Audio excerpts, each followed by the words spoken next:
I crammed in a Predator marathon just before Badlands came out. This included watching the recent Hulu films I had not seen before. So naturally I decided to do a ranking of all the films after. This order will naturally go from worst to best, so get to the chopper, then sit back, relax, and I hope you enjoy. Get to the chopper! Aliens vs. Predator Requiem is just ultra basic in execution. It's just a slasher story with aliens and predators thrown in there, and you get lackluster filmmaking and characters that are in line with that. Somehow though, I actually like the fact that the film is unapologetic for what it is. It's just a continual showcase of kills by the creatures, which thankfully the film was rated R, unlike the first AVP. And in all honesty, I'd rather have that than the film that's trying to be something but just boring the shit out of me.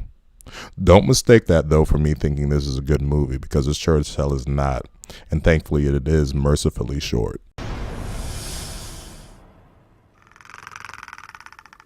Rated R opens Christmas Day.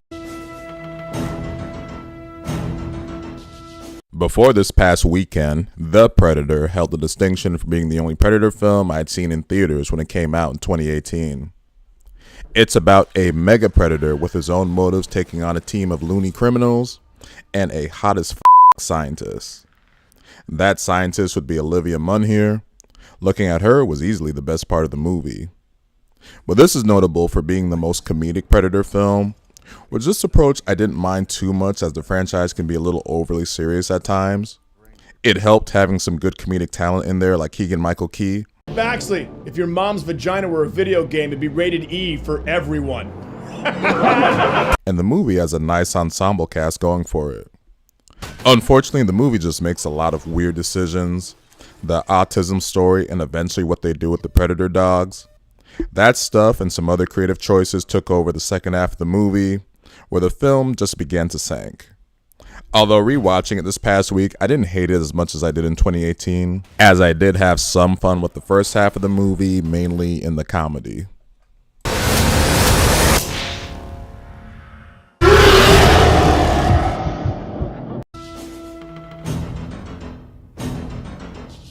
Predator 2 was naturally the first sequel. Released in 1990, it sees the Predator terrorizing Los Angeles, forcing a city cop to take matters into his own hands. That's the general main problem here. It's the Predator taking on Lethal Weapon and Danny Glover, and not someone you could truly buy as a threat. I did like some of the gore sequences, and the movie in the big picture is harmless fun because it never asks you to take anything too seriously here. But the end result ends up being below average, with nothing here all that good or memorable, besides the Predator saying motherfucker.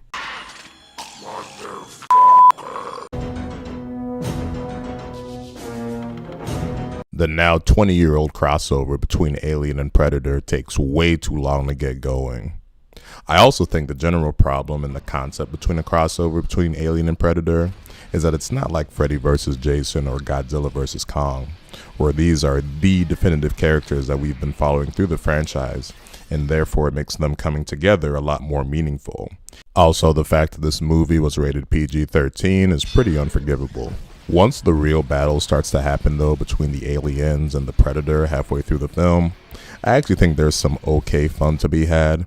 I do think having the Predator team up with a human was a bit much, but the movie comes together in okay-ish fashion as it goes on towards the end. But you'd be really stretching things to call it a good movie, because it's not.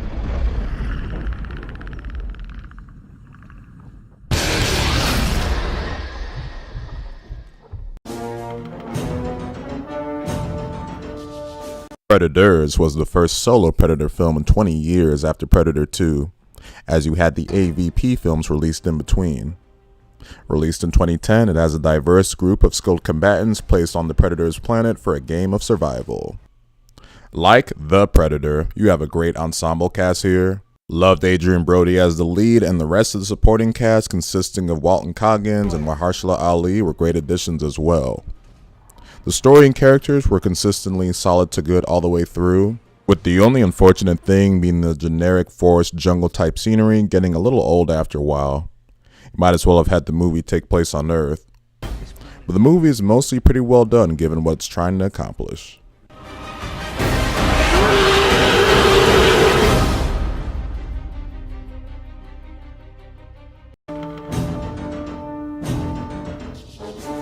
I had heard good things about 2022's Prey for a few years now. I just hadn't got around to watching it until last week. It was not a theatrical release, it was a Hulu original and Disney's first attempt of doing something with the franchise. It takes place in the 1700s and sees a predator taking on a Native American tribe, specifically a young girl named Naru who dreams of being a hunter. Due to its setting and characters, it's a very naturalistic feeling movie, but there's a beauty and appropriate rawness to this approach. They did a really good job with the main character, and it led to a next level of investment in the battle with the Predator. Something about the Predator in this setting just worked, and the movie overall worked quite nicely and lived up to the good things I'd heard about it. I did this. I can kill it.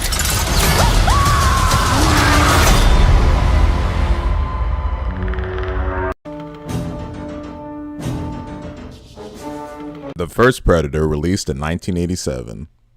It tells the story of a commando rescue team that gets hunted by a mysterious alien hunter in the jungle. The first Predator has the status as a classic, but I can't say I loved the movie to that level. Rewatching it, I find it more to be a product of its time, with its over-the-top 80s macho-ness.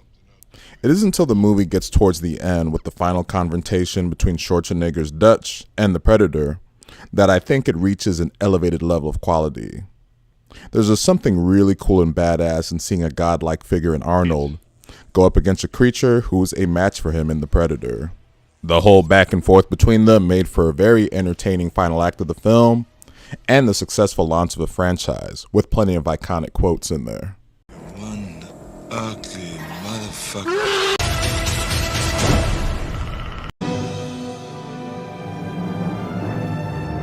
Predator Killer of Killers was another Hulu streaming exclusive released earlier this year. It wasn't on my radar back then, the movie kind of came out of nowhere for me. Didn't check it out when it came out, but naturally it was as good a time as ever to check it out before Badlands. In this animated adventure, the Predators take on the most skilled warriors over the course of Earth's history, and eventually have an end goal for 3 specific warriors. I went into this film blind, having not seen anything, and I believe that elevated the experience. The film's art style is just wonderful. It uses that Spider-Verse animation style. I wish that style had an official name, but oh well. But there's this specific painted artistry to the characters and background that make each frame of this movie look great. All 3 stories are very good. There's nice variety in the cultures and times they represent. Ancient Nordic times, olden Japan, and World War II. The coolest part was what was done with these 3 stories in the end scenario. This will be a mild story spoiler if you want to go in blind, but the Predators bring in all these stories together in a very intriguing, fun scenario that does some cool world building for the franchise, especially with its final shot, which made me very happy and excited that I watched this film in the context of a Predator marathon of the other movies beforehand.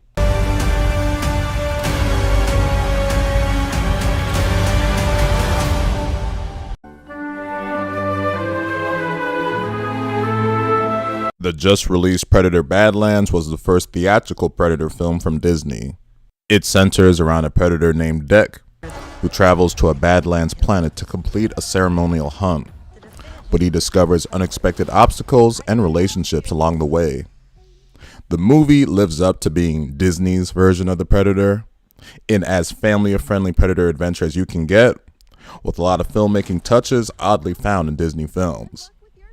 While that might seem like a disastrous creative decision, it actually works in this movie's favor, as these choices just added to the natural fun and charm of the film, while having the appropriate sci-fi elements and action for Predator adventure, and good tie-ins to Alien. This movie just had the kind of character development and heart I didn't know you could have in a Predator movie. Seeing a story where I felt for our main Predator character, loved Elle Fanning in this, and the final result just wowed me.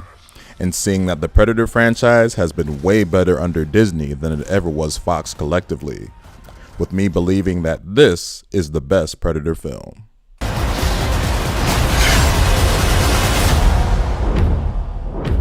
And there you have it with the ranking of all Predator films.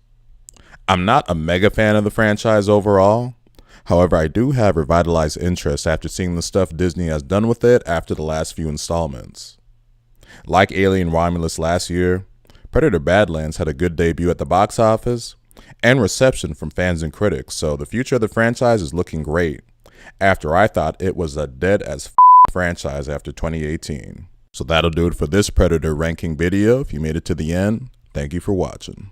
We might not be alone in this hunt.